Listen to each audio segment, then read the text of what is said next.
আসসালামু আলাইকুম। অন্তরাত্মা মুভি নিয়ে কিছু কথা বলি। অন্তরাত্মা মুভির জন্য basically as a Shakib Khan fan অনেক খারাপই লাগতেছে।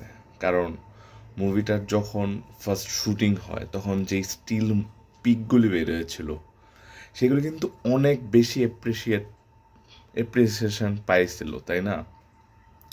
কিন্তু সমস্যাটা কোথায় হইলো, মুভিটা কমপ্লিট হওয়ার পরে 3 থেকে 4 বছর চলে গেল, কিন্তু মুভিটা রিলিজ করা হইল না।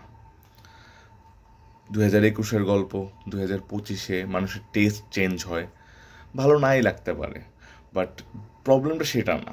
যদি প্রপার একটা প্ল্যানিং করে মুভিটা এবার ঈদে না আসে একটা বড় টাইম নিয়ে যদি মুভিটা আনা হইতো, তাইলে এখন যে রেসপন্স হইতেছে তার থেকে অনেক ভালো রেসপন্স এই মুভিটা পাইতে পারতো, তাই না?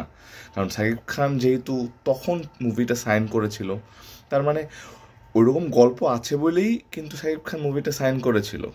এবার কিন্তু সাকিব খান মুভিটার কোনো প্রচারণা তিনি করেন নাই, স্বাভাবিক ব্যাপার।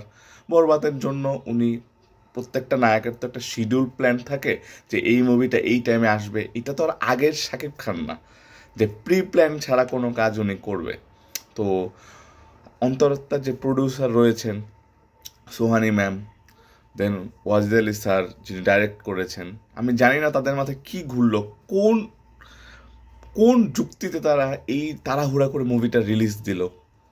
That's very bad for Bangla film industry.